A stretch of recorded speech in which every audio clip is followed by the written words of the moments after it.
ክቡራትና ክቡራን ተመልካቾቻችን በእያላችሁበት እንደምንሰነበታችሁ የህይወት ገጾች ዝግጅታችን ነው። በእያላችሁበት ሆናችሁ ጊዜ ሰጣችሁ ወዳችሁ ፈቅዳችሁ ስለምትከታተሉን አክብሮታዊና ምስጋናችን ይድረሳችሁ። በእያላችሁበት ሙሉ አዳም ታምሩ አብሬያችሁ ቆይታ የማደርግ ይሆናል። ዛሬ ርዕሰ ጉዳያችን ስለ ድህረ ጋብቻ ወይም ትዳር ህይወትን የተመለከተ ርዕሰ ጉዳይ ወደ እናንተ እናደርሳለን። በእያላችሁበት ሆናችሁ ከኛ ጋር እንድትሆኑ አክብሮታዊ ግብዣችን ነው። በቆይታችን ይህን ርዕሰ ጉዳይ በሚመለከት ሰፊ ሀሳቦችን የሚያጋራን እንግዳ ጋብዛናል። ጋሻው ጀንበር የነገረ መለኮት ምሩቅና የጋዜጠኝነት ባለሙያ ሲሆን በዛሬ ቆይታችን በህይወት ገጾች ዝግጅታችን በዚህ ድህረ ጋብቻን የተመለከተውን ርዕሰ ጉዳይ ሰፊ ዝርዝር ሀሳቦችን የሚያጋራን ይሆናል። ከኛ ጋር እንድትሆኑ አሁንም ግብዣችን ነው።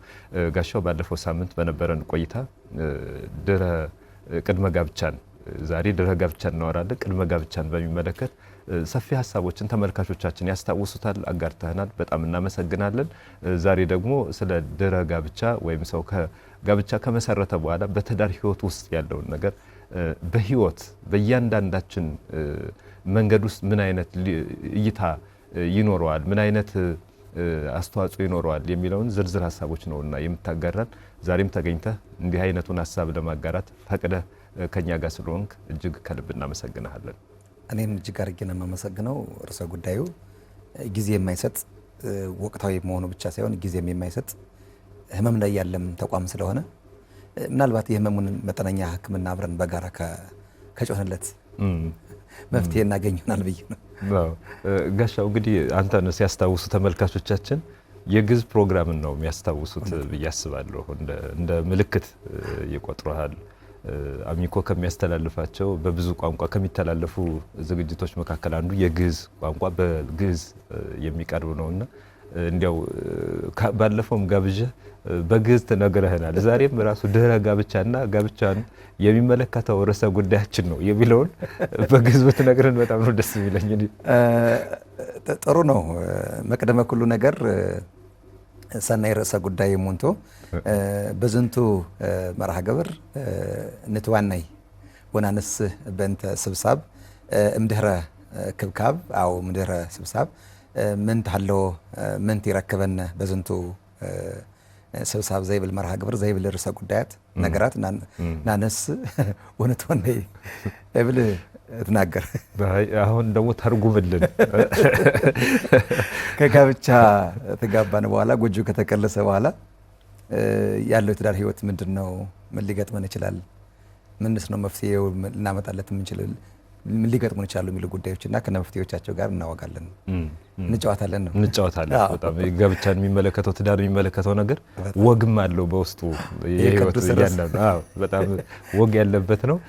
ማህበራዊ ጉዳዮቻችን በሚመለከት ደግሞ አንተ በጣም ቅርብ በሆኑ ሀሳቦች ታሪካዊ ነገሮችን በማንሳት ቅርብ ነህ ለዚህ ነገርና ዛሬ ተመልካቾቻችን እጅግ በጣም ብዙ ሀሳቦችን እንደሚጋሩ ተስፋ አድርገናል። ከኛ ጋር እንድትሆኑ በአክብሮት ጋብዘናል። ካፍታ ቆይታ በኋላ ተመልሰን ተገናኝተን ዝርዝር ሀሳቦችን የምንጋራ ይሆናል። ከኛ ጋር ሆኑ።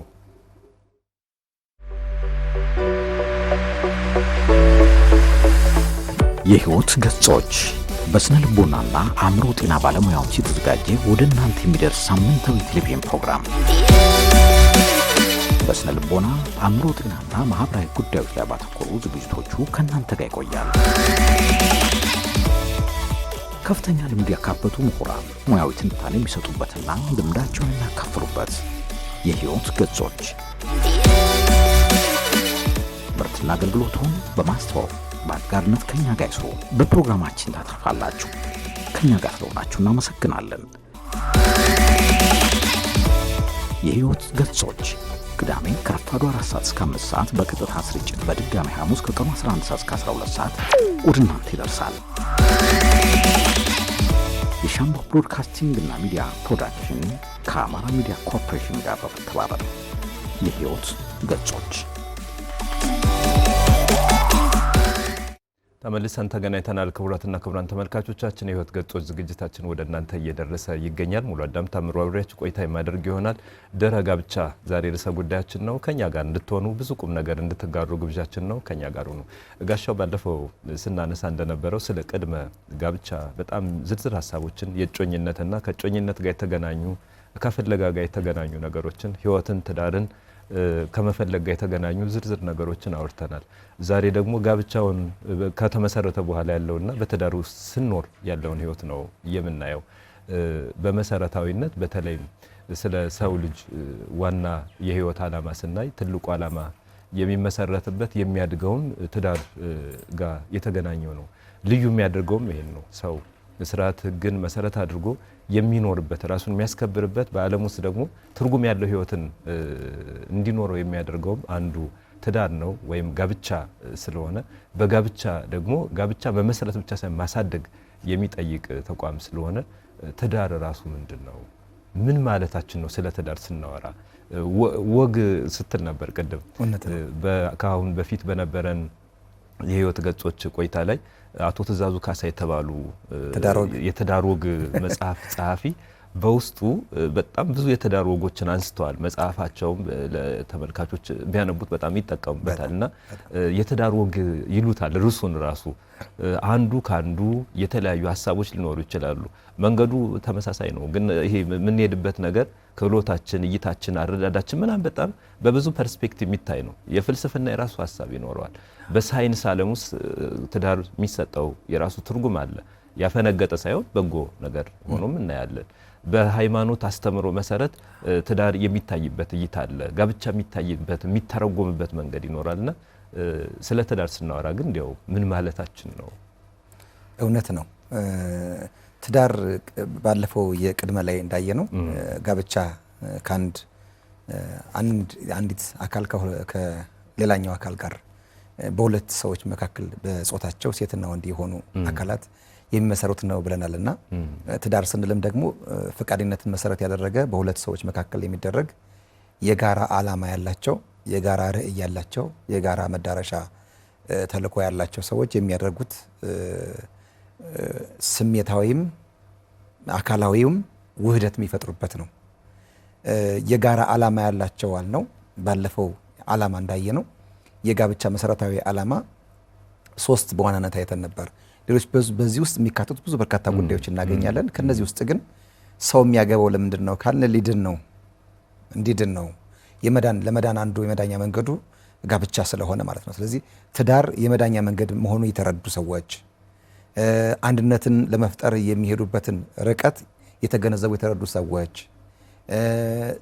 መልካም ዘሮችን ለማስቀጠል የተግባቡ ያለ ማስቀጠል ደግሞ የተማመኑ የጋራ ሀሳብ ያላቸው፣ የጋራ መግባባት ያላቸው፣ የጋራ መረዳት ያላቸው ሰዎች አብረው የሚኖሩበት ነው። ይህም በዓላማ የሚኖሩት ነው። ጊዜያዊ ወይም የኮንትራት ኑሮ ብለን የምንገልጸው ስላልሆነ ማለት ነው።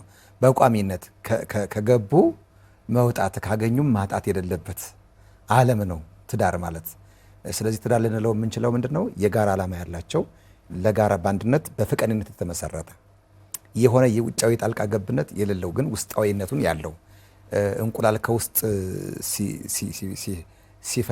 ፈንቅሮ ወጥቶ ሲፈረከስና ከውጭ በሆነ አካል ሲፈርስ ይለያያል አይደለ? እና ትዳር በሆነ ጫና ውስጥ የሚገቡበት ሳይሆን በራስ ተነሳሽነት የሚሆን ነው። እንቁላል ከውስጥ እንቁላሉ ሲፈርስ ነው አይደል ጫጩት የሚወጣው። ከውጭ ግን ከሆነ ጥቃት የሚደርስበት ወይም የሚፈርሰው ግን ውስጥ ያለው ላይ ራሱን ጽንስ ወይም ደግሞ ጫጩት አይኖረውም፣ ፍጥረት አይኖረውም ማለት ነው። ልክ ጋብቻም ፈቃደኝነት የሚወሰነው ያንተ ፍላጎት ከውስጥ ነው ማለት ነው።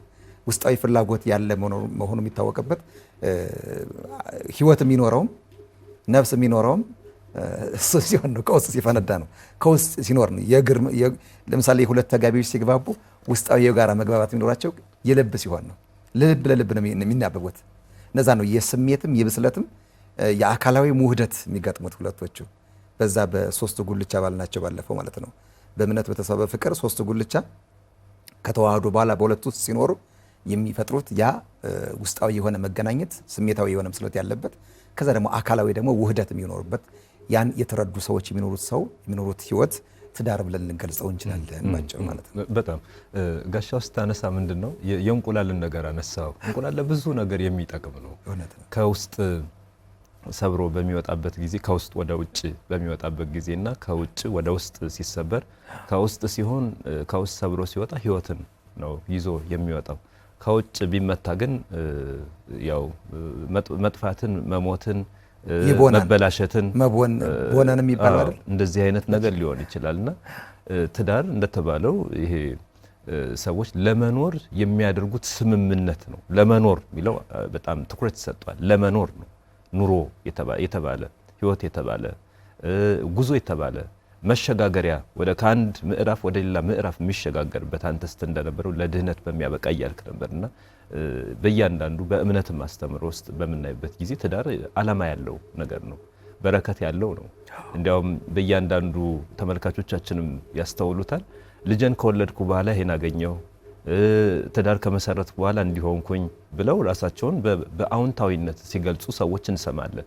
በውስጡ በረከት አለው ማለት ነው። ትዳር ልጅን የሚያክል ትልቅ ስጦታ የሚገኘው በትዳር ውስጥ ባለው ህይወት ውስጥ ነውና ይህ ትዳር ደግሞ የመኖር ስምምነት የህይወት ስምምነት ካለው በስሜት በአስተሳሰብ በስነ ልቦናዊ ውቅረት በሌሎችም መገለጫዎቹ ላይ ልባዊ ትስስር ልባዊ ቁርኝትና ቅርበት ካለው አብሮ እስከ መዋሃድና እስከ አንድነት እስከ ህብረት የሚመጣ ከሆነ መሰረታዊ ነገሩ ይሄን ትዳር ከመመስረት ባለፈ አሳድጎ በህይወት መኖርም ይጠይቃል። ስንኖር ደግሞ ጤነኛ ትዳር፣ በጎ የህይወት መንገድ ለመመስረት የተለያዩ ቅመሞች ይኖራሉ። እንደ ምስጢር የሚቆጠሩ ምስጢሩ ምንድነው? ይሄ ምስጢሩ ምንድነው ብለን ልንጠይቅ እንችላለን። ለጤነኛ ትዳር፣ ለበጎ ትዳር ያ ጤነኛ ሆኖ እንዲቀጥል ስኬታማ ትዳሮች ምስጢራቸው ምንድነው? እውነት ነው። በነገራችን ላይ ቅድም ወግ ነው አይደል ስንገባ ወግ የትዳር ወግ ብሎታል እንደራሴው አይደል። በመሰረቱ ወግን ካየው የሚጀምረው በወግ ነው ሐሰሳው ፍለጋው ከዛ በወግ ነው የሚጠናቀቀው። ችግሮች ቢፈቱ እንኳን የሚፈቱት በትራስ ወግ ነው። ትራስ ወግ ታውቃለህ? በትራስ ነህ የምትፈታቸው ችግሮች። አንዳንድ ጊዜ ችግሮች የምትፈታበት መንገድ ሁል ጊዜ አንድ አይነት መንገድ ላይ ሊሆን ይችላል። የተለያየ አይነት ዘዴ ተጠቅመህ ልትፈታባቸው ይችላል። እና አንዱ የትዳር ወግ ብለን የምንጠራው የትራስ ወግ አለው ማለት ነው። እና ስኬታማነቱ ወይም ደግሞ የስኬታማነት ምስጢሩ ምንድን ነው ካል የትዳር ዓላማን የመረዳት ጉዳይ ነው። በመሰረታዊነት ነገር የመጀመሪያው ምስጢር የትዳሩን ምስጢር የሚያሰኝ በነገራችን ላይ እንደ ትዳር እኮ ምስጢር የለም። በነገራችን ላይ ምስጢር እኮ ነው ትዳር ራሱ። አስበዋል? አንተ የማታውቃት ሴት ጋር አንተን የማታውቀህ ሴት ጋር በሆነ አጋጣሚ ተያይታችሁ ውስጣዊ መፈላለጎችና ተያይቶች ገጥመውት የእህል ውሃ ጉዳይ ይሉታል የኛ አባቶች እናቶቻችን አይደል? የእህል ውሃ ጉዳይ ሆኖ እንጂ ይላሉ አይደል? እንኳን እንዴት አድርጎ አገኛት እንዴት አድርጎ አገኘው ይባላል፣ አገኘችው ይባላል። ግን የእህል ውሃ ጉዳይ ነው ብሎ ይመልስታል። ያመት ወደ ሚስጥር ስለሚሆንባቸው ነገራችን ላይ እና የስኬታማነቱ ሚስጥር አንዱ ምንድነው? የጋራ ዓላማ ያለው ነው። የጋራ ዓላማ ስል ምንድነው? የጋብቻ ዓላማ የገባቸው ሰዎች የሚኖሩበት ነው። በነገራችን ላይ ከቅድም የእንቁላሉ ነገር ያነሳ ነው። ከውጭ አንተ አታገባም እድሜ ሄደ እኮ ብያልን ባለማወቅ ምን ተቸው ትችት አለ ማህበረሰብ ትችት በአዎንታዊ መንገድ ልታዩ የምትችለው ነገር ግን ደግሞ አንዳንድ ጊዜ ገፋ ካለም ደግሞ ጥቂት የስነ ልቦናዊ ተጽዕኖ ሊያሳድር የሚችል ካየ ነው ማለት ነው። እድሜ ሄደ ለምንድን ነው ብቸኝነቱ ብቻን ሰርቶ መብላት አይሰለችም ወይ አይነት ነገር የሚመጣበት አይደለም።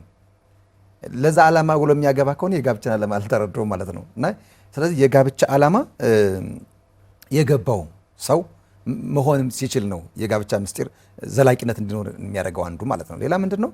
በጋብቻ ዓለም ውስጥ ሁሌ ማደግ እንዳለ የሚረዳ ሁሌ ማደግ ማለት ለምሳሌ ሁለት ተጋቢዎች ሲጋቡ በነበሩበት ጊዜ የነበራቸው የመንፈስም የስሜትም ብስለት አብሮ አይቀጥሉም። ማደግ አላ ሰው መሆን አላ። ለዚህ ማደግ ሲጀምሩና እርስ በርሳቸው መተያየት ሲጀምሩ ምን ይሆናሉ ማለት ነው? ይተዋወቃሉ። እና አንዳንድ ጊዜ ሳንተዋወቅ እንጋባና አንዳንድ ጋብቻዎች ካያቸው መተዋወቅ ሲጀመር ትዳሩ የሚፈርስበት አጋጣሚ አለ። ማደጉን ስለሚረሱት የስሜት ማደግም ስለሚኖር የእውቀት ማደግም ስለሚኖር የአካል ማደግም ሊኖር ስለሚችል ማለት ነው። ሊኖር ስለሚችል ያ ማለት ነው። ለምሳሌ አንዳንድ ሰዎች እንደ ችግር ሲያነሱት ምን ያነሳሉ መሰለህ? ጋብቻ ላይ እንደው ከነባብም ከትምህርትም ባሻገር እንግዲህ በማህበራዊ ኑሮ ስትኖርስ እንደው ትቀመጥ የለ ለሽምግልና ለአቅመ ሽምግልና እና የተወሰኑ ሰዎች ጋር የመሄድ እድሉ ገጥሞኛል። እና ከሚያነሱት ችግር ምንድነው? ድሮ ሳገባው እኮ እንዲህ አልነበረም ነው። ድሮ ሳገባት እንዲህ አልነበረችም እና እሷ አቃናት ወይም እሱ እቃ ነው ባለበት የሚቆመው እንዲህ እኮ ነው። ገብቷል? ሰው ነዋ፣ ያድጋል፣ ይለወጣል፣ መለወጦች ይኖራሉ። እነዛን መለወጦች ግን ጤናማ ናቸው ብሎ ግን ማሳደግ ያስፈልጋል ነው። እንደዛ እንደሆነ የሚረዳ መሆን አለበት ሰው። ያ ማለት ለምሳሌ ሲጋቡ አንዳንድ ጊዜ እቃውና እቃው ይጋባል አይደል? ያለው ካለው መብላት ይወዳን ያህልም ድሃን ካለ መሬት ግባ የሚለው የለም የሚል አንድ ኢትዮጵያዊ ብሂል አለ። ኢትዮጵያዊ ግጥም እና እቃው ሲጋባ አንዳንዱ ሰው የሚጋባ ቁሱ ነው። በነገራችን ላይ ምን አላት ምን አለው ብሎ ይጋባና ከተጋባ በኋላ ቁሱ የቁስ ደግሞ ይሰለቻል። ታውቃለህ፣ ሄዶ ሄዶ የሆነ መንገድ ላይ ይቆማል። እና በዛን ጊዜ ምን ይመጣል መሰለ የስሜትና የአካላዊና የስነ ልቦናዊ መስተጋብሩ መግባባት ሲመጣ ሊጋቡ ሲሉ የሆነች ትንሽ ነገር ምን ትመጣለች? የሆነች መንጨቃጨቅ ነገር ትመጣለች አይደል? የሆነች መፈራገጥ ነገር ስትመጣ ያን ጊዜ ምን ይሆናል? እኔ እንደዚህ እኮ አልመሰለኝም፣ እንደዚህ አትመስለኝም ነበር። እኔ መጀመሪያ ሳስበው እንዲህ አልነበረኝ፣ ያኔ ሳየው እኮ ሰገው እንዲህ አልነበረም። አሁን መግባባት ሊጀምሩ ነው ማለት ነው። ሰው የመሆናቸው ምስጢር ሊገለጥ ነው ማለት ነው። ሰው መሆንህ እኮ አንዱ እሱ ነው ማሳያ። እና ማደግ እንዳለ የሚረዳ ከሆነ አንዱ የጋብቻን ምስጢር ስኬታማነት ምስጢር የስኬታማ ምስጢር ከሚያደርጋቸው ነገሮች አንዱ በጋብቻ ውስጥ ማደግ እንዳለ መገንዘብ ያስፈልጋል ብዬ አስባለሁ። አንዱ የአንዱ ሸክም የሚሸከምበት ነው ጋብቻ። አርስቶትል ይነገርለታል አይደለ? ለፍልስፍና የመሰረቴ ሚስቴ ናት ብሎ ይናገራል አርስቶትል። አንድ መጽሐፍ ሳነብ ያገኘሁት ምንድነው መሰረቴ ናት ለፍልስፍናው ምን ገጥሞት መሰለ? ሚስትየዋ የአርስቶትል ሚስት ጨቅጫቃ ናት፣ በጣም ትነዛነዛለች። እና እዚች ሴት ጋር እንዴት እኖራለህ አሉት። እና ዝም ይላቸው ነበር። ሞታ ግን ለቀብር ሲወስዱ ግን ተላቀካት አሉት። ወደ ቀብር ቦታ ሲወስዷት ተላቀቅ፣ ከዚህ በኋላ ስትጨቃጨቅ ነበር የምትኖሩት። ተሳሳታችሁ። የፍልስፍና የመሰረት እሷ ነበረች። አየው ማለት እንደ ሸክም እንደሰጠችው እንደ ጸጋ ተቀብሏት ይኖራል ማለት ነው። አንዳንድ ጊዜ በጋብቻ ውስጥ ሆነ ስትኖር ትዳርን ስኬታማ የሚያደርገው ሙልየ ምን መሰለ? ጋብቻን የተቀበልክበት መንገድ ብቻም ሳይሆን ስትኖር የምታኖርበት መንገድ ምን አለ መሰለ? ጸጋ እንደሆነ አድርግ መገንዘብ ያስፈልጋል። በነገራችን ላይ ለእኔ የሰጠኝ መክሊቴ ነው።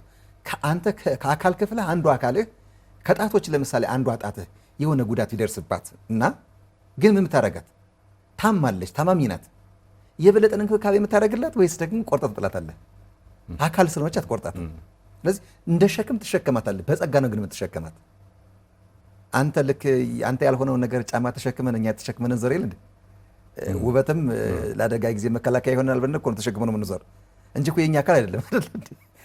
ጫማችን ተሸክመን ነው የምንዞር፣ ተሸክመን ነው አረግ ተሸክመን ነው የምንዞር አይደል? እና ከዚህ የተነሳ ምንድነው አንዱ ያንዱ ሸክም የሚሸከምበትን ጉዳይ መሆኑን መረዳት ያስፈልጋል ብዬ አስባለሁ። ለምሳሌ እሷ ጎረበጥ ስል ሚስተካከል ጠባይ ያለ በነገራችን ላይ ሚስተካከል የሚሞረድ የሚያድግ እና ወደ በጎን ነገር አድርጎ ያ ብስለቱ ካደገ በኋላ ወደ መልካም ነገር የሚመጣ አለ፣ የሚለወጥ አለ ልል ፈልጌ ነው። ግን ደግሞ አንዳንድ ጊዜ የማይለወጡ ጠባያት ካሉ እነሱ እንደ ጸጋ ተቀብለህ የምትኖርባቸው ነገሮች አሉ። በነገራችን ላይ ለምደሃቸው እንደ ጠባይ አሳድጋቸው የምትኖር ማለት በመሸከም ዋጋ የምታገኝበት ነዋ፣ በረከት የምታገኝበት ስለሆነ ያን ሁሉ የምትሸከምበት አንዱ እሱ ነው። በመንፈሳዊ ሕይወት የጠነከረ መሆን ሌላ የስኬታማነት ምስጢር ነው። በመንፈስ መጠንከር የግድ የዚህ ቤተ እምነት የዚህ ቤተ እምነት አልልህም፣ ግን በመንፈሳዊ ሕይወት መጠንከር ያስፈልጋል። መንፈሳዊ ሕይወት ግን የሚዳስስልህ መንፈሳዊ ሕይወትን የሚያጠነክርልህ ብዙ ነገርን የሚፈውስልህ መንፈሳዊ ፈውስ ያስፈልጋል። ስነ ልቦናዊ ፈውስ እንዲያስፈልግህ፣ አካላዊ ፈውስ እንዲያስፈልግህ ሁሉ መንፈሳዊ ስነ ልቦናም ያስፈልጋል። መንፈሳዊ ደግሞ ልዕልና ያስፈልጋል። አንዱ የጋብቻ ስኬታማነት የሚያጎላ ነገር ምንድነው ካልን መንፈሳዊነት ነው። መንፈሳዊነት የሌለው ትዳር በነገራችን ላይ በጸጋም እንድትቀበለው አያደርግም። ጸጋ ነው ብለህ እንድትቀበለው አንዱ ሸክም በጸጋ እንድትሸከመው ሊያደርግ የሚችልም በምን ስታድግ ነው? በመንፈሳዊ ብስለት ማደግ ስትችል ነው። በመንፈሳዊ ሕይወት ካላደግ ካልበሰልክ ግን ሸክም ሳይሆን በቃ የመጨረሻም የመጀመሪያም አማራጭ አድርገህ የምታየው በቃ እንደተዋደድክ ትኖራለህ፣ ስትፋታ ግን ትፋታለህ። ያ ነው የጋብቻ ስኬታማ እንዳይሆን ሊያደርገው የሚችለው ብዬ የማስበው አንዱ ጉዳይና ሌላው ሚስት ለባሏ ባል ለሚስቱ ጊዜ የሚሰጥ መሆኑን አንዱ ነው። ጊዜ የሚሰጥ መሆን አለበት። ብዙ ሰው ካገባ በኋላ አምሽቶ መግባት ባህሉን ሊያቆይ ይችላል። ግን ሚስት ጊዜ ትፈልጋለች። የሚገርም ከወንድ ይልቅ ጊዜ የምትፈልግ ሴት ናት። ይህ ተፈጥሯዊ ሁኔታቸው በነገራችን ላይ ባል ለሚስቱ ሚስት ለባሏ ጊዜ መስጠት አለባቸው። ለልጆችም ጊዜ መስጠት አለባት። ብሎ የሚያዳምጥበት መደማመጥ የሚችልበት ምን ውሎውን የሚነጋገሩበት አንዱ እሱ ትዳርን ስኬታማ ያደርገዋል ብዬ አስባለሁ። እነዚህ ነገሮች ሁሉ ትዳርን ስኬታማ የበለጠ የስኬት ምስጢር ልናቸው የምንችላቸው እነዚህ ናቸው። ነገራችን ላይ ቅድም እንዳልኩ ቅልስ አይደል ጎጆን ሁልጊዜ እንደ ሰበዝ ስትሰበው ሳይሆን ስትሰካለት ነው እየጠነከረ የሚሄደው አይደል። ስለዚህ በሆነ አጋጣሚ ሲመጡ የመንፈስ ዝለት ሲከሰት በሳይ ብስለትን ካጠነከርክለት አንዱ ሸክም የሚሸከምበት መንገድ ካለ በቀና ልቦና ሆነ ሁለቱ እርስ በርሳቸው ተግባብተው ተነጋግረው የሚፈቱት ከሆነ ችግራቸው ሲፈጠር ይሄ ስኬታማ የትዳር ህይወት ሊኖር ይችላል ብዬ አስባለሁ። ጥሩ ሀሳቦችን ያነሳው ጋሻው እንዲያውም የሚመስጥ ነበረ። በእያንዳንዱ የትዳር ህይወት ውስጥ ትልቁ ነገር ተግባቦት፣ ትልቁ ነገር መነጋገር፣ መደማመጥ፣ መሰማማት መቻል፣ ችግሩን በቅርበት በጊዜው መፍታት። አንዳንድ ቤት ውስጥ ስንሄድ ምን ሊያጋጥም ይችላል? የሰዎችን ኬዝ ለማንሳት ሳይሆን በጣም ብዙ ችግሮችን እንደ ተራራ በየጊዜው ማቆየት አይነት ነገር ሊኖር ይችላልና ተመልካቻለን፣ እንመለስበታለን። ጤና ይስጥልን። አብሮ ይስጠን። ማንን በል? ከየት ነው የደወሉልን? ምርጥገት ዘገየ ከምስራቅ በለሳ ወረዳ። እሺ፣ ባነሳ ነው በድህረ ጋብቻ ወይም ትዳር ህይወትን የተመለከተ ጉዳይ ላይ የሚያጋሩን ሀሳብ ካለ ጥያቄም ካለዎት መቀጠል ይችላሉ። ጠይቀው ጥያቄ ማለት ነው። እሺ፣ አጠቃላይ ድህረ ጋብቻ ላይ ጋብቻ ባለ ሁኔታ ቀድሞ የነበረ ባህላችን አሁን ቀርቶ ሌላ አዲስ ነገር እየተፈጠረ ነው። ይህ ደግሞ አጠቃላይ ያለው ከኢኮኖሚ ጋር ሲታሰብ በጣም ከባድ ነው እና ብዙ ወንዶች ሚስት ለማግኘት የተቸገሩበት ዘመን፣ ያለ ገንዘብ ሴት ልጅ እንደማትገባ በጣም አስቸጋሪ ውስብስብ። አሁን በእኛ በገጠሪቱ ዓለም ላይ ሆነ ከተማ እየሰሙ ነው። አዎ ያለው ሁኔታ የቀድሞ ባህላችን የተሻለ ባህል ነበረ። አባቶቻችን አባት ከአባቶቻችን ተገናኝተው የሚያጩት የሚያገቡት የሚያገናኙት ነበር። አሁን ግን ዛሬ በጥለሽ ነው፣ በገንዘብ ግዢ ነው ጋብቻ እየሆነ ያለ። ያለ ደግሞ ቋሚነት ላይሆን ይችላል። በገንዘቡ ወስዳ ለምሳሌ አንዲት ሴት ከ30 ከ40 ሺህ ብር በላይ ወጪ አስወጣለች ከወንዶች። ከዛ በኋላ ያለው ነገር ቋሚ ትዳር ሁኔታ አይኖርም እና ይህ መጀመሪያ በነበረው የቀድሞ ገጽታችን እንዲመለስ የቀድሞ የአባቶቻችን ታሪክ ቢመጣ የተሻለ ይሆናል የሚል ነገር አለኝ። እናመሰግኖታለን ሀሳብ ስላጋሩን። ይከታተሉን። ሌላም ተመልከቻለን። ጤና ይስጥልን። ማንን በል? ከየት ነው የደወሉልን? ከምስራቅ ጎጃም ቸሩ ጌትነት ከደባይ ጥላትን ወረዳ ቁይ። እሺ፣ ባነሳ ነው ድህረ ጋብቻ ወይም የትዳር ህይወትን የተመለከተ ርዕሰ ጉዳይ ነውና ጥያቄም ልምዶችም በጎ ነገሮችም ሊያጋሩን የሚችሉ ነገር ሊያጋሩን ይችላሉ። አሁን ጥሩ ነገር እንዳለ ሁሉ ቅድም በቀረበው ላይ እሺ፣ እንቁላሏ ከውስጥ ከውጭ በሚለው እውነት ነው። ከውጭ የሚገቡ ባዳ ሰዎች ወይም ባልና ሚስት ተስማምተው ባሉበት ሰዓት ልጅ ወልደው አብረው ብዙ ጊዜ ባሳለፉ ሰዓት ከውጭ የሚገቡ ሰዎች አሉ። እንቁላሉ ከውጭም ሲመታ ይሞታል እንደተባለው ውስጥ ያለው ህይወት ይሞታል እንደተባለው ሁሉ የሰዎችን ኑሮ የልጆቻቸውን ኑሮ የሚያበላሹ ሰዎች አሉ። የልጆቻቸውን ኑሮ የወለዱ ልጆችን የሚበትኑ ትዳራቸውን የሚበትኑ እናትና አባቶች አሉ። በጣም ይሄ ፕሮግራም ከምንም በላይ ደርሶብኝ ነው። እኔ ስለደረሰብኝ ነው። ከባለቤቴ ጋር 10 ዓመት አብረን ቆይተን 2 ልጆች ወልደን አንድ ወንድ። ከዛም በኋላ አባትየው በመሀል ገባ፣ ቤተሰብ በመሀል ገባብን። ቅድም እንደተባለው ልጆች ተበተኑ፣ ትዳር ተበተነ። እንደገና ከ23 ዓመት በኋላ የልጅነት ሚስቴ ሳናውቅ የተለያየን፣ በሕፃንነታችን የተገናኘን እናትና አባት ባለመስማማት በልጅነት ድረው ያፋቱን ነበሩ። እሷና እኔ ነፍስ ስናውቅ ተገናኝተን 23 ዓመት ተገናኝተን አብረን እየኖረ ነው። በመጀመሪያም ያበላሹ ቤተሰብ ናቸው። የመጀመሪያዋ ሚስቴም ሲቀጥለውንም 10 ዓመት አብራ የኖረችውን ህይወት ያበላሹ የበተኑ ከውጭ ያሉ ሰዎች ናቸው እና እኔ በጣም የተረዳኝ እንቁላሉ ከውስጥ ሚስጥር አለው፣ ህይወት አለው። ከውስጥ ራሱ ሚስጥር ባልና ሚስት በሚስጥር ሲኖሩ ከውጭ ግን ሲመታ ህይወቱ ይሞታል የተባለው ስለተረዳኝ ነው። በጣም አመሰግናለሁ። በጣም ጥሩ ትምህርት እያገኘሁበት ነው። እናመሰግኖታለን የግል ልምዶትንም ስላጋሩን። ሌላ ተመልካች አለን። ጤና ይስጥልን ተመልካቻችን። ሰላም ነው? ሰላም ጤና ይስጥልን። እግዚአብሔር ይመስገን። እንኳን ወደ ህይወት ገጾች በደህና መጡ። እንኳን ደህና ቆያችሁ። ዛሬ ድህረ ጋብቻ ነው ርዕሰ ጉዳያችንና በዚህ ሀሳብ ላይ ጥያቄም ካለዎት ልምድም ካለዎት የሚያጋሩን ነገር ይቀጥሉ፣ ደስ ይለናል። ማለት እኔ አንድ ጥያቄ ለመጠየቅ ነበር፣ እየተከታተልኩ ነበር ፕሮግራሙ።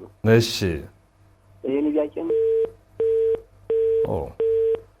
የተመልካቻችን ስልክ ተቋረጠ። ደግሞ ሊሞክሩልን እንደሚችል ተስፋ እናደርጋለን። ስለደወሉ ግን እናመሰግናለን።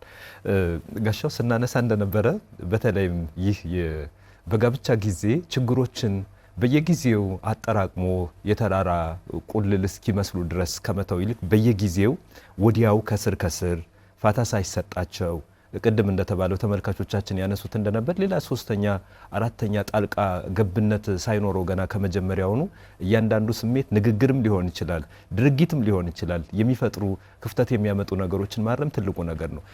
አንድ ወዳጃችን ስለ ትዳር ሲመክር ሀሳብ ሲገልጽ ምን ይለዋል? ትዳር መጀመሪያው አካባቢ ከተለያዩ ጅረቶች መጥተው ወደ አንድ ወንዝ እንደሚቀላቀሉና የሚቀላቀሉበት ቦታ አይነት ጠባ ያለው ይለዋል። ምንድነው? ለምሳሌ ታላቁን የዓለም ረጅሙን ወንዝ አባይን ብናይ ከተለያዩ ጅረቶች አሉ። ኢትዮጵያ ውስጥ የተለያየ ቦታ ተሰብስበው በየጅረቱ ይገባሉ። እነዚህ ድሬኔጅ ላይ የተለያየ ቦታ የሚመጡት ሲጨመሩ ድምጽም አላቸው፣ ግጭትም አላቸው፣ ኃይልም አላቸው፣ በጣም ብዙ ነገሮች አላቸው። ወደ ዋናው የውሃው ጅረት የወንዙ ጅረት ሲገቡ ግን ውሃውም ንጹህ እየሆነ እየተስማሙ እየተቀላቀሉ እዛ መጨረሻ ላይ እዚህ እኮ ነው የመጣ እዚህ ጅረት እኮ ነው በዚህ ሰፈር ነው ምናምን አይባልም። አንድ አባይ አንድ ጊዮን ሆኖ ይፈሳል ማለት ነው። እና ትዳርን በዚህ ይመስለዋል። መጀመሪያ አካባቢ የተለያዩ ግጭቶች ያጋጥመዋል። እየቆየ ሲመጣ ግን አንድ ወንዝ ሆኖ ይፈሳል። አንድ ወንዝነቱ ደግሞ አንድ ራሱን የቻለ የህይወት ዓላማ በመያዝ ለትልቅ ቁም ነገር ለትልቅ ዓላማ ለትልቅ ህይወት ያበቃልና መጀመሪያ አካባቢ የሚያጋጥሙ ነገሮችንም ለምዶ ምቾትን ብቻ ከመፈለግ ከምቾቱ በስተጀርባ የሚያጋጥሙ ቻሌንጅ የሚያደርጉ ነገሮችን እየፈቱ መሄድ ትዳርን ጤነኛ እንዲሆን በጎና ስኬታማ እንዲሆን የማድረግ አቅም አለው የሚለው ነው። ሰፊ ሀሳቦች አሉን፣ እንመለስበታለን። ጤና ይስጥልን ክቡራትና ክቡራን ተመልካቾቻችን፣ ከኛ ጋር ስለሆናችሁ በጣም ደስ ብሎናል። ከአፍታ ቆይታ በኋላ ተመልሰን ተገናኝተን ሌሎች ሀሳቦችን የምንጋራ ይሆናል። አብራችሁን ሁኑ። አሁንም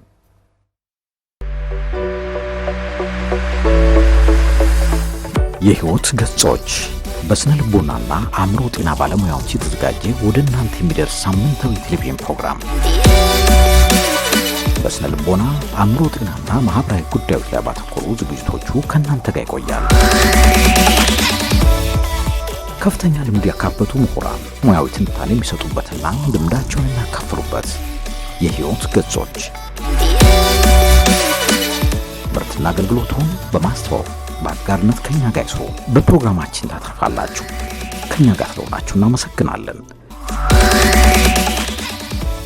የህይወት ገጾች ቅዳሜ ከረፋዱ 4 ሰዓት እስከ 5 ሰዓት በቀጥታ ስርጭት፣ በድጋሚ ሐሙስ ከቀኑ 11 ሰዓት እስከ 12 ሰዓት ወደ እናንተ ይደርሳል።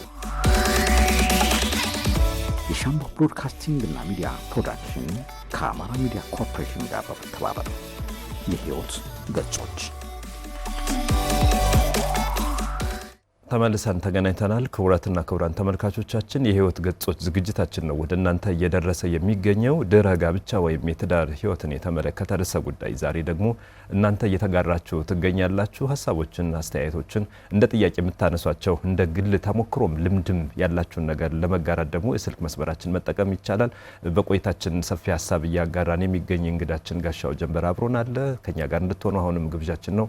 ተከታተሉን። ጋሻው ስናነሳ እንደነበረው ይህ ጋብቻ ለስኬታማነቱ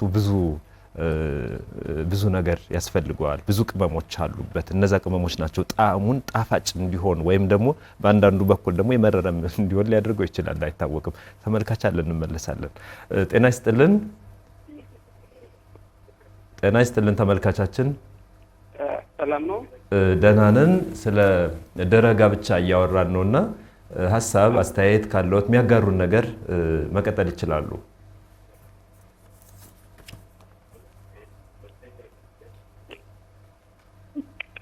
ሀሳቦትን ይቀጥሉ። ተመልካቻችን ስልክ ተቋርጧል። ስለዚህ ምንድነው ብዙ ቅመሞች ናቸው ትዳርን የሚሰሩት። አንድ ብቻ ነገር ላይ የተመሰረተ አይደለም።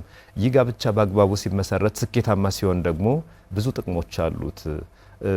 ቤት ውስጥ ብዙ ነገሮች ናቸው የሚሰሩ። ትዳር በመሰራቱ ብዙ ነገሮች ይሰራሉ። ተመልካች አለን፣ እንመለስበታለን ሀሳቡን። ጤና ይስጥልን። አሁንም የተመልካቻችን ስልክ መገናኘት አልተቻለም ማለት ነው። ስለዚህ በእያንዳንዱ ጊዜ ቤት ውስጥ የሚሰሩ ነገሮች፣ ትዳር ላይ የሚሰሩ ነገሮች ከቤት ጎጆ ከአንድ የቤት ክበብ ወጥተው ብዙ ነገሮች እንዲሰሩ ያደርጉታል። ጥቅሙ ህብሩ ብዙ ነው፣ አድማሱም ብዙ ነው።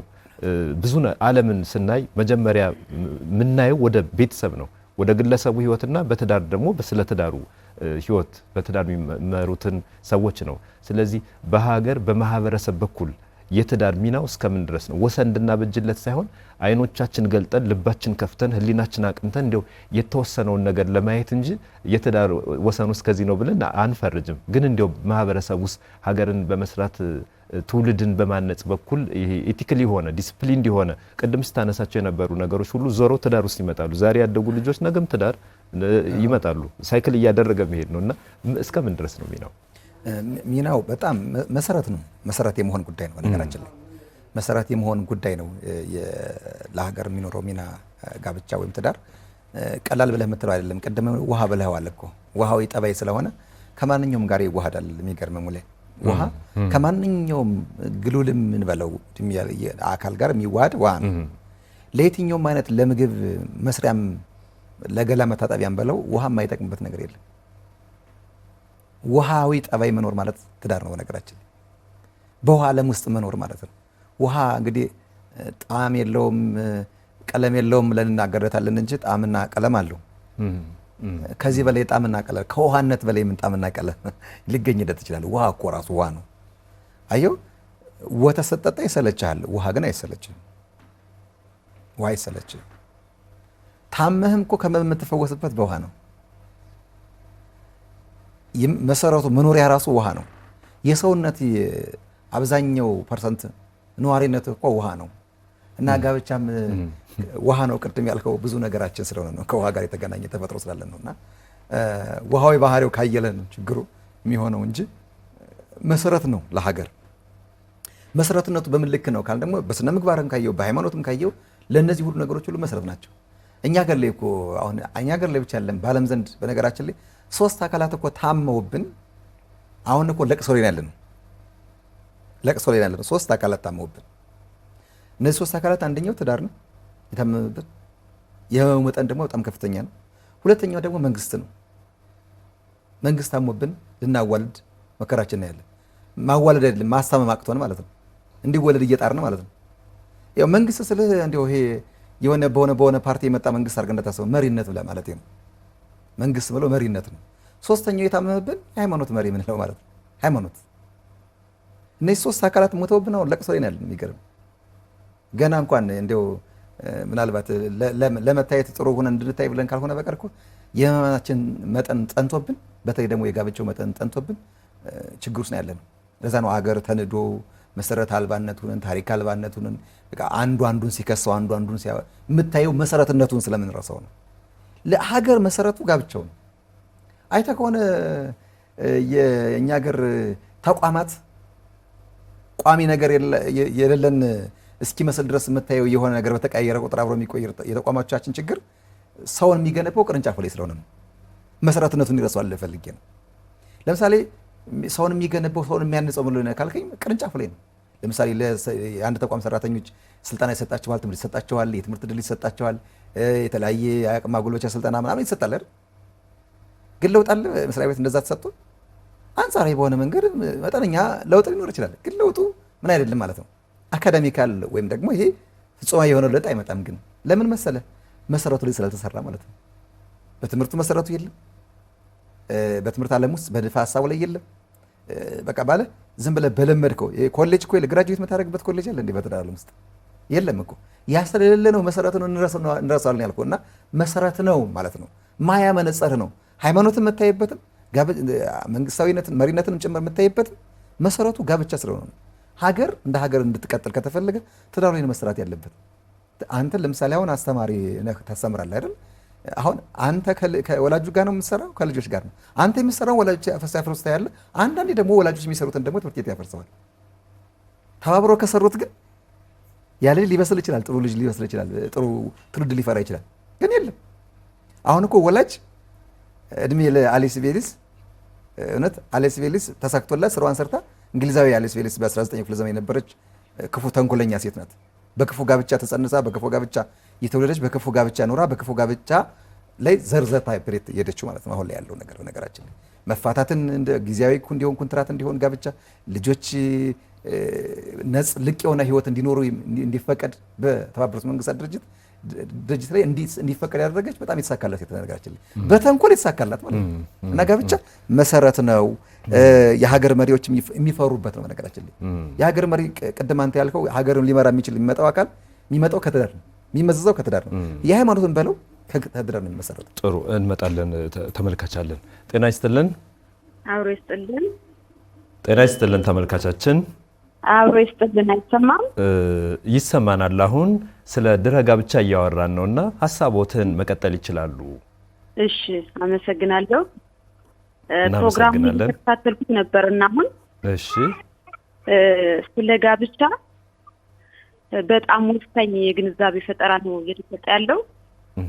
በተለይ ልጆች እንዲበተኑ ትዳር እንዲፈርስ ትልቁ ምክንያት የትዳር አለመግባባት ነውና ይህን ሴቶች ብቻም ሳይሆን ወንዶችም ሁሉንም የህይወት ገጽ የሚዳስስ ስለሆነ በጣም ደስ የሚል ነው። ምክንያቱም ብዙ ተሞክሮች ስላሉ የምናያቸው ብዙ ጊዜ ትዳሮች ፈርሰው ኢቭን በቤተ ክርስቲያንም ተጋብተው ጋብቻቸው ፌል የሆነ ልጆች እየተበተኑ ጎዳና ላይ እየወጡ በስርዓት አድገው ሀገር ተረካቢ ልጆች በሰቆቃ ህይወት ውስጥ እያሉ ስለሆነ በጣም ደስ ብሎኝ አስተያየት ለመስጠት ነውና አንዳንዴ ትልቅ ነገር አለ። ቅድም የተናገረው ትዳር ቤት የሚጠነክረው ሲቆሰቆስ ነው። ሳሩ ክዳኑ እያየ ክፍቱ ሲቆሰቆስለት ምን ይሆናል?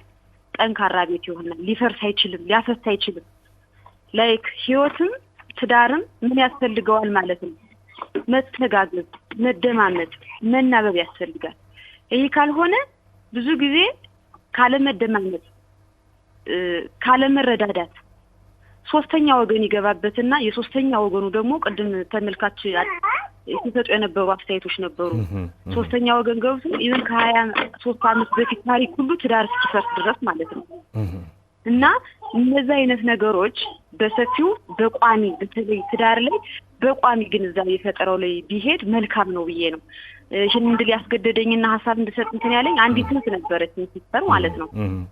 የተጋባች በቤተ ክርስቲያን ነው። እሺ ተጋቡ፣ ወለዱ። ከዛ በኋላ ያለ መግባባት ተፈጠረ፣ ተለያዩ። ግን በህይወታቸው ትልቅ ነገር አለ ማለት ከዓለም ጋብቻ የተለየ መንፈሳዊ ጋብቻ። በዛ ሰዓት እግዚአብሔር ፈቀደና መልሰው እንዲገናኙ ሆነ። ተገናኙ፣ አሁን ዳግም ወለዱ። ግን አሁንም አለመግባባት አለ። በጣም የሚገርመው ማለት ነው። ያ ያለ መግባባት ደግሞ ምንድነው? በአንዱ ወገን የመንፈሳዊ ብስለት ጉድለት አለ። ያን የብስለት ጉድለት አስተያየት ሲሰጥ ግን ሶስተኛው ወገን የማለያ ድልድይ ነው በማለት ሁሌ ያሻፈረኝ አይነት ነገር አለ። ከዛ ሁሉ ለምን ራሳቸውን በራሳቸው ህይወታቸውን አስረው አይቀጥሉ ብሎ አሁን ቤተሰብ ጣልቃ ይገባል። ምንም አስተያየት የማይሰጥም ትክክል ነው ግን አሉ። ግን ያን ያህል የመግባባት እንትን አታይም። እና ምን ለማለት ፈልጌ ነው? መንፈሳዊ ጥንካሬው ለጋብቻ ምንም ድርድር የለውም። በጣም አስፈላጊም ነው። የሚጠነክርም ጋብቻ በዛ ልክ ሲሆን ነው። እና ይሄ አስተምሮት በምትሰጡት ሚዲያ ላይ አሁን አቶ ጋሻው ጋር የሚሰጡ አስተያየት እጅግ በጣም ካንተም ጋር የሚሰጠው መልስ የትዳር ጥንካሬ የሚያሳይ ስለሆነ በሰፊው በደንብ ቢሰጥ መልካም ነው የሚል አስተያየት ለመስጠት ነው። አመሰግናለሁ። እናመሰግናለን። በጣም ሰፊ ዝርዝር ሀሳቦችን ነው ያጋሩን። በጣም እናመሰግኖታለን። በጣም እናመሰግኖታለን። ይከታተሉን ቀሪ ሀሳብን። ተመልካቻችን ጤና ይስጥልን። ሄሎ፣ ሰላም ጤና፣ እንዴት ናችሁ? ደህና ነን። እንኳን ወደ ህይወት ገጾች በሰላም መጡ እሎታለሁ። እኔም እንኳን ደህና ቆያችሁ እላለሁ። ስለ ድህረ ጋብቻ እያወራን ነውና ሀሳብ፣ አስተያየት፣ ጥያቄም ካለዎት ቢቀጥሉ ደስ ይለናል። እኔ የምጠይቀው ማለት ነው። እሺ፣ አንዳንድ ሰዎች በጣም ይዋደዱና በጣም ይፋቀሩና ከመጋባታቸው በፊት እሺ በጣም ይዋደዳሉ። ማን ያገናኛቸው? መጀመሪያ ባልና ሚስት ማለት እንደ ቤተክርስቲያን ስነ ስርዓት አንድ ስጋና አንድ አካል ናቸው። እሺ፣ ግን በቤተክርስቲያንም ራስ በራሳቸውም ተፈላልገው ደግሞ በቤተክርስቲያን ይጋባሉ። ዝም ብሎ ዘሎም ደግሞ ተዋደው ተፋቅሮ በቤተሰብ የሚጋቡም አሉ። በራሳቸውም ደግሞ በስራ ተገናኝተው ይጋባሉ። ግን ከተጋቡ በኋላ እነሱ ሁለቶች ያ ባልና ሚስት አለመግባባት ይፈጠራል። ግን አለመግባባት ሲፈጠር ደግሞ እነሱ ሶስተኛ ወገኖች ማስገባት የለባቸውም። ችግሩን እሷና እሱ ተግባብተው መፍታት አለባቸው። ሁለተኛ ደግሞ የማህበራዊ ሚዲያ በተለይ የቲክቶክን አሁን ዘመናዊ ሲቪላይዜሽን የሚባል ከመጣ ወዲህ ሞር ስማርትፎን እየያዙ እሷም እሱም ለግላቸው ይይዛሉ። ከዛ በኋላ ወይ ቲክቶክ ወይ የሆነ ነገር ይጠቀማሉ፣ በሆነ ነገር እንትን ይላሉ። ቤት እንኳን ለምሳሌ እሱ ስራ ውሎ ሲመጣ እሷ ተቀምጣት የሆነ ወይ ቡና ወይ የሆነ ነገር ታፈላልታለች። ከዛ እሱ ለብቻው ወንበር ይቀመጣል፣ እሷ ለብቻው ወንበር ይቀመጡና እሱ የግሏን ስልክ እሱ የግሉን ስልክ የዛኔ ትዳር መናጋት ማለት አለመግባባት ማለት እሷ ምን ትላለች? አወኝ እንዴ ትላለች። ከእሷ ይልቅ ፎከስ የሚያደርግ እሱ ማንን ነው? ስልኩን ነው። እሷም ደግሞ ከእሱ ይልቅ እሷን ስልኩን እንትን ይላሉ። ስልኳን ፎከስ ታደርጋለች ማለት ቲክቶክ ተጠቅማለች፣ የሆነ ሚዲያ ምናምን እንትን ይላሉ። ስለዚህ እኔ ለዚህ ላይ የሆነ ዲስታክል ብዬ ነው ማስብ። ደግሞ ለዚህ የሆነ ሞር የሆነ ነገር ብትሰጡ ደስ ይለኛል። እሺ፣ እናመሰግኖታለን። ቀሪ ሀሳቦችን ይጋሩን። እናመሰግናለን። ጋሻው፣ ተመልካቾቻችን እጅግ በጣም ደስ የሚሉ ሀሳቦችን ነው ያጋሩን። በጋራ በጣም እናመሰግናቸዋለን። ስታነሳል እንደነበረ ትዳር ለማህበረሰብ ለሀገርም መሰረት ነው። እያንዳንዱ የመሪነት ህይወትን የስነ ምግባራዊ የሆነ ትውልድን ክብር ያለው ሰብእናው የተስተካከለ የተሟላ ሰብእና ያለውን ማንነትን መገንባት የሚቻለው ከትዳር ላይ በሚሰራ ትልቅ ስራ ነው። በዚህ ሂደት ውስጥ በተለይም ጥበብ ይፈልጋል። ትዳር ጥበብም ይፈልጋል። ምቾትን የሚፈልግ ሰው ትዳርን በጥበብ መምራት ይጠይቀዋል። ያ ማለት በጣም አስቸጋሪ ስለሆነ አይደለም። ስንኖር የተለያዩ ሀሳቦች ስለሚመጡ ነው። የሚያስቸግሩ ነገሮች ያጋጥማሉ። ከርቀት ስንመለከተው የሚያምር የሚመስለው ነገር ስንገባበት ይሄ ውበቱ የሚቀንስ ሆኖ ሳይሆን ውበቱን ያየንበት መነጽር አይን ስለሚቀየር ሊቀየርም ስለሚችል አልፎ አልፎም እንደዚህ አይነት ነገር ስለሚያጋጥም በጣም ጥበብን ከሚፈልጉ ተቋማት መካከል አንዱ ትዳር ነው። ምክንያቱም እሳት እንኳን ሟሟቁ ትዳር ይፈልጋል። ውሃ እንኳን አጣጣጡ ሲጠጣ ውሃ ጥበብ ይፈልጋል። ውሃን በጥቂት ብርጭቆ አሁን እኛ እየጠጣን ስለሆነ በጥቂት ብርጭቆ በልካችን ስንጠጣ ውሃ ለህይወት ይጠቅመናል። አይ ዋና ሳንችል ግን ትልቅ ባህር ውስጥ ሄደን ብንገባ ውሃ ይዞ ሊሄድ ይችላል። እሳት ምድጃ ላይ ምግብ በስሎበት እንመገብበታለን።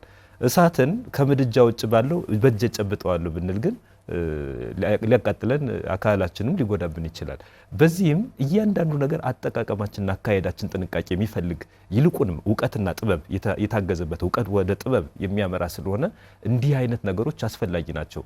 በዚሁ ማንሳት የምፈልገው ግን በጣም አጭር በሆነ ሁኔታ እንድታሳየ የምፈልገው ተመልካቾቻችን ሲያነሱ እንደነበሩት አንዳንዴ ትዳር ህመም ያጋጥመዋል። ትዳር ታመመ ማለት ብዙ ነገር የጉንፋን ወረርሽኝ አጋጥሞታል ማለት ነው። የትዳር ወረርሽኝ ሲመጣ ችግር ነው። እንዲህ ተመልካቾቻችንም ልምዶቻቸውን በበጎ ያጋሩን ያንዱ ተሞክሮ ለሌላኛው ስለሚያገለግል ነው እንጂ ያንዱን ተሞክሮ ወስደን በመጥፎ ያጋጠመውን አይ መጥፎ አጋጥሞት ነው ባክህ ምናምን ብለን እንድንተው አይደለም። የሚተሳሰር የሚያጋራ ህይወት አለን ሰዎች እስከሆነን ድረስ። ስለዚህ ትዳር እንዲያው የሆነ ክፍተት ሲኖር ምቾት ሳይኖር ሲቀር ጤናማ ሳይሆን ሲቀር የሚያሳያቸው ምልክቶች ምንድን ናቸው? በዛው አያይዘህ በጣም ሁለተኛ ሀሳብ እንድናነሳ የምፈልገው ተያይዞ እንዲቀርብም ሁለቱ እንዴት ነው እነዚህን ነገሮች ማከም የሚቻለው? እንዴት ነው ማከም የሚለውን ወይም ማስተካከል ወደ በጎ ነገር ማምጣት የሚቻል የሚለውን ማጠቃላይ ሀሳብ አድርገን ሁለቱን የተያያዙ ሀሳቦች አብረን እናነሳቸዋለን። ሸጋ ሀሳብ ነው። እሳት በላይ ለአማጺ ወእሳት መሐያዊ ይባላል። እሳት ያድናል በመጠኑ እንደማንተ እንዳልከው፣ እሳት ደግሞ በላይ ለአማጺ ነው፣ ለአመፀኛውን ደግሞ ይባላል። ያ ማለት ተገቢ ባልሆነ መንገድ ስንጠቀምበት ማለት ነው። እና በትዳር ዓለም ውስጥ መጎራበጦች ይኖራሉ፣ የሚጎረብጡ ነገሮች ይኖራሉ። ሲጎረብጡ ደግሞ የሚያሳዩት ምልክቶች አሉ። ያለመግባባቱ ውጤት፣ የጊዜ ያለመስጠቱ ጉዴት፣ የቤተሰብ ጣልቃ ገብነት። ቅድም ተመልካች ቅድም የ10 ዓመት በትዳር ውስጥ ኖር ያለው ግን ቤተሰብ ጣልቃ ይገባ ነበር ያለው መንገድ። በነገራችን ላይ ቤተሰብ ጣልቃ ድንበር አለው። የቤተሰብ ጣልቃ ገብነት እስከ መቼ ነው? እስከ የት ድረስ ነው መግቢያ ድንበሩ? ካል ግባት እስከሆነ ድረስ ብቻ ነው መጠቀም የምንችለው በነገራችን ላይ እንጂ ከዛ ውጭ ያለው በሙሉ ጅራት ነው በነገራችን ላይ አካል መሆን አይችልም። ጅራት ደግሞ ለሰው አያገለግልም እና ጅራት ለእንስሳት ነው የሚያገለግለው፣ ለሰው የለውም። ምን ለማለት ፈልጌ ነው? የወላጆች ሚና፣ የጓደኛ ሚና፣ ጣልቃ የሚገቡ ሰዎች ሚና ሊሆን የሚችለው እንደ ግባት ካልሆነ በቀር ምን ሊሆን አይችልም ማለት ነው። ዋና ተዋናይ፣ ዋና መሪ ሊሆን አይችልም የተደራችን። በነገራችን ላይ አንዳንዱ ሰዎች እዚህ እንዲያው በደንብ እንዲያዳምጡኝ የምፈልገው ነገር ሙሌ፣ በጣም የምትገረመው ሆን ብዬ አንዳንድ ጊዜ በማህበራዊ ኑሯችን ውስጥ ጥያቄ ጠይቃለሁ። ከባልሽና ከእናትና አባትሽ ማንን ትወጃለሽ ብዬ ጠይቃቸዋለሁ አንዳንድ ሴቶችንና እንዴ ከእናቴ ላደርሰው ነው ከአባቴ ላደርሰው ነው ከወንድሜ ላደርሰው ነው የሚሉ ሰዎች አሉ። ይሄ እውነት የጋብቻው ዓላማ ገብቷቸዋል ብዬ ለመረዳት እቸገራለሁ። በነገራችን ላይ አሁን በእርግጥ የእናት የወላጅ ፍቅር ሌላ ነው፣ የባል ፍቅር ሌላ ነው፣ ወይም ደግሞ የሚስት ፍቅር ሌላ ነው፣ የቤተሰብ ፍቅር ደግሞ ሌላ ነው። በነገራችን ላይ ግን ያ ማለት አይደለም። በነገራችን ላይ ሁለ ነገር ነው። ባል ለሚስት፣ ሚስት ለባል ሁለ ነገሯ ነው። አባቷም እናቷም ወንድም እህቷም ምን ይሆን ነው። ከቤተሰብ ያላገኘችውን እሱ ጋር የምታገኘው ነገር አለ። ያ ደግሞ የመንፈስም የስነ አእምሮም ቅድም የአእምሮ ወይም ብለነዋል የስጋም ተዋህዶ የሚፈጥርበት ቦታ ነው። ስለዚህ ጣልቃ ገብነቱን ፈቅደን በሩን በደንብ እስከከፈትልን ድረስ በዚህ ልክ ካሰብ ነው ዘው ብሎ የመግባት እድል አለው ማለት ነው። እና ከዛ በኋላ የሚያመጡልህ እንኳን ተሞክሮ በጎ በሆነ ተሞክሮ በነገራችን ላይ ማትወልድ ከሆነ እንድትፈታት ያደርጉሃል። ለምሳሌ እንደው የሚስተካከል ጠባይ ኑሯት እንኳን አንዳንድ ጊዜ በሚታይ ነገር ሁሉ ልትባት ትችላለች። በቤተሰብ ጣልቃ ገብነት ምክንያት እንዴ የምትጨቃጨቅ ጠብሳ ልትበላ ነው፣ ጠብሶ ሊበላሽ ነው፣ አባሪ በቃ ተፋቱ፣ ተለያይታችሁ እዩት ሁሉ ይላል። ቤተ ሙከራ አይደለም በነገራችን ላይ ትዳር ቤተ ሙከራ ሳይሆን በሳይንስ ውስጥ በሚታይ ነገር ነው፣ የማይታይ ዓለም ውስጥ ነው ትዳር በነገራችን ላይ። እና ሁለቶቹ ቅድም ተመልካችም ሲል ስለነበረው ከባህር ዳር እነ ሱራፌልም ሲሉት የነበረ ሁለቶቹ የሚተኩት ነገር ሁለቶቹ የሚሞሉት ነገር አለ በነገራችን ላይ። 85% የሚሆነው የሚፈቱት ችግራቸው እነሱ ናቸው በነገራችን ላይ። ባልና ሚስቱ ነው የሚፈቱት። ሌላ 15% ነው ሌላ የሃይማኖት አባትና ሌላ አካል ገብቶ ሊፈተው የሚችለው በነገራችን ላይ እንጂ ከዛ ውጭ ፍርድ ቤትም አይፈተውም በነገራችን ላይ። ፍርድ ቤትም ጉዳዩን ያጣራልና ያገናኝና ወደ ማን የሚልክ ወደ ሽምግልና ነው የሚልክ። ያ ከመሆኑ በፊት 85% ነው ያልኩት፣ ጥናት የተረጋገጠ ነው። 85% ነው የሚፈቱት በተግባቦት ማነስ ምክንያት ችግሩ የሚፈጠሩ አንዱ እሱ ስለሆነ የሚፈቱትም እነሱ ናቸው በነገራችን ላይ። 15% ነው ሌላ አካል ጣልቃ እንዲገባ የሚፈልገው። ያ ግን ጣልቃ የሚገባው ደግሞ እንደ ግባትና ችግሮችን ማሳያና ተሞክሮዎችን እንዲያጋራበት ነው የሚፈልገው ማለት ነው። በሴትና በወንድ መካከል ያለውን ተፈጥሮ መረዳት አለመረዳት ችግሮች አሉ በነገራችን ላይ። ይህን መረዳት ያስፈልጋል። ወንድ ልጅ የሚያይበት መነጽርና ሴት ልጅ የምታይበት መነጽር በጭራሽ አይገናኝም። ወንድ ልጅ 90 ዲግሪ ያያል ጥናቶች የሚሉት ማለት ነው። ሴት ልጅ ደግሞ 360 ዲግሪ ነው የምታየው። ሴት ልጅ ዝርዝር ናት፣ ወንድ ልጅ ደግሞ ጥቅል ነው። አንተ ስታወራ የገጠመን ገጠመኝ አውራይ ብለህ ለምሳሌ አሁን ሙሉ አዳም ምንድነው የገጠመ ብዬ ብጠይቅህ የምትነግረኝ እንዲህ ገጥሞኝ ነው ነገር ልታለህ። ሴት ልጅ ብትጠይቃት ግን ከቤቷ ከመነሻዋ እስከ መድራሻዋ ረጅም ሰዓት ነው የምትነግርህ። ዝርዝር ስለሆነች ነው። አየው ጉዳዩን ዲቴል ነው የምታየው፣ ወይ ደግሞ በዝርዝር ነው የምታየው። ማለት ምንድነው ወረኛ ናት ማለትም አይደለም በነገራችን ላይ፣ ዝርዝር ሀሳብ ናት ነው፣ ጥቅል አይደለም ነው። አንተ ተስተቀል እሷ ግን ትበትነዋለች። የምትፈትነው ግን ለምንድነው? ተፈጥሮ ስለሆነ ነው በነገራችን ላይ። ተፈጥሮ ስሬታችንን በነገራችን ላይ ይለያያል። ሴትና ወንድ የተሰራንበት ስሬታችን ራሱ እኮ በነገራችን ላይ ኤሌመንቱ ወይም ንጥረ ነገሩ ነው እንጂ ተመሳሳይ ምናችን አንድ አይደለም። የንጥረ ነገሩ መብዛትና ማነስ አንድ ላይ አይደለም። ይሁላችን እሳታዊ ባህሪና ንፋሳዊ ባህሪ የወንድ ነው የሚያይለው። አንድ እጅ ይለዋል፣ ሙሉ እጅ ነው ያለው ይለዋል። ከዛ መሬታዊና ውሃዊ ባህሪው ደግሞ ግማሽ ግማሽ እጅ ነው ይላል። ከዛ የሴቷ ደግሞ ተቃራኒ ደግሞ ውሃና መሬታዊ ሙሉ እጅ ነው ያላት ንፋስና እሳታዊ ባህሪያ ደግሞ ግማሽ ግማሽ ነው ይለዋል። አዩ መጋባት ይለዋል እኮ እንደዛ ነው። አዩ ያጋባል። እንደው በጣም ይገርማል እኮ አስገራሚ ነው። አይ ከተፈጥሯችን ጋር ወሰድከው። ጉድለትህን ከሙላት ከጉድለት ጋር ያገናኝና የጎደለውን ይሞላውና ሙላት ይሆናል። ጋብቻ ሙላት የሚሆነው ለዛ እኮ ነው። መጋባትም ያሰኘው ቆሎ እሱ እኮ ነው። በነገራችን ላይ የስሜትን መጋባት ያለውም ቅድም ያለ ነው፣ የአካል መጋባትም ጭምራለሁ የሚጎል ስላለ ነው የምታገባው ማለት ነው። ስለዚህ ተፈጥሮን መረዳት ያስፈልጋል። ሴት ልጅ ጊዜ እንድትሰጣት ትፈልጋለች። ባሏ አምሽቶ መጥቶ አይደል ጊዜ እንድትሰጣት ያስፈልጋል። በነገራችን ላይ እንድትሰራለት ቤቱን እንድትንከባከብለት ብቻ አይደለም። በነገራችን ላይ የጉድለቱ ሙላት ናት ሴት ልጅ። ስለዚህ ለሴት ልጅ ጊዜ መስጠት አለበት ባል ማለት ነው። ሴትን በተመሳሳይ መንገድ ለወንድ ልጅ ከውጭ ያለው ነገር በውጭ ባለው ነገር እንዳይማረክና እንዳይወድቅ ጥንቃቄ ማድረግ አለባት። መፍትሄውን ምክረ መንገዱን እያየን ስለሆነ ሌላ የመንፈስ ዝለት ሲገጥም ሌላው ችግር የመንፈስ ዝለት ማለት ነው። በመንፈሳዊ ሕይወት መላላት ማለት ነው። የተፈጠርንበትን ነገር የምታውቀው ጉድለት ግን የምትሞላበት መንፈሳዊ ነገር ነው። ነገራችን ያለ መንፈሳዊነት ያለ ስፒሪቹዋሊቲ በነገራችን ላይ ሕይወት ባዶ ነው። እኔ እናንተ በላን ጠጣን አይደል ዜንዋት የመብላት የመጠጣችን እንዲህ ነው የምንኖረው። ከመብላት ጋር በኋላ ባሻገር ሌላ ዓለም አለ ብለን ማመን ሁሉ ያስፈልጋል የሚል ሀሳብ ነው ያለኝ እና በግልጽ መነጋገር፣ ጊዜ መስጠት፣ በተለይ ደግሞ በግልጽ መነጋገር። አንድ የገጠመኝ ኬዝ ነገር ልጨርስ መፍትሄም ስለምትሆን ማለት ነው። እና በቃኝ ነው ሰው የሚለው። ለምሳሌ ሰዎች ጣሉና ልታስታርቅ ስትሄድ ምንድነው ችግራችሁ? እስኪ ችግሩን አንቺ ተናገሪ ወይ አንተ ተናገር ሲባል እኔ አላውቅም፣ ምንም የገባኝ ነገር የለም፣ እስኪ እሷ የምታነሳው ካለ ይላል። እስኪ ምንድነው? በቃኝ። በቃኝ ግን መዳፈን ነው የግልጸኝነት ችግር በነገራችን ላይ በቃኝ። እና አንድ ብልህ አባት ናቸው አሉ እና አብይ ጾም ወቅት ነው።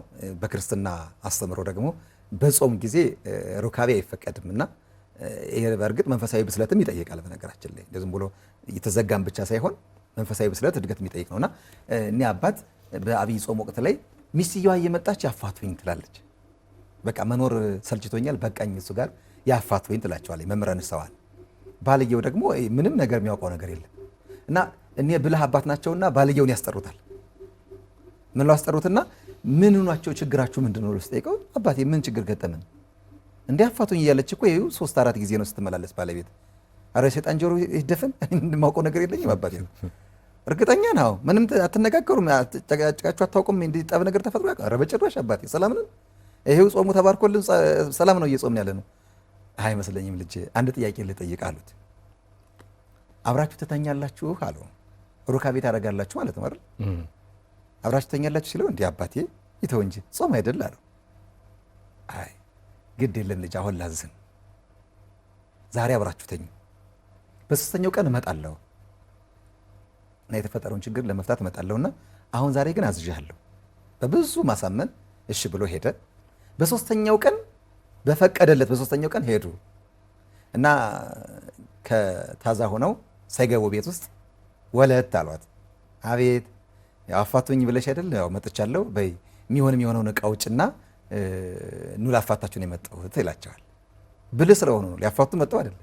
እና ምን አለች? እንዲሁ አባይ የዛሬ ወር ቢያዩን ጉዳዩን አየው አይደል? የመዳፈን ችግርን አየው። እሳቱን እንዳዳፈንከው የምታውቀው ባለቤቱ ነህ። ግልጽ ማድረግ ያለብህ አንተ ነህ።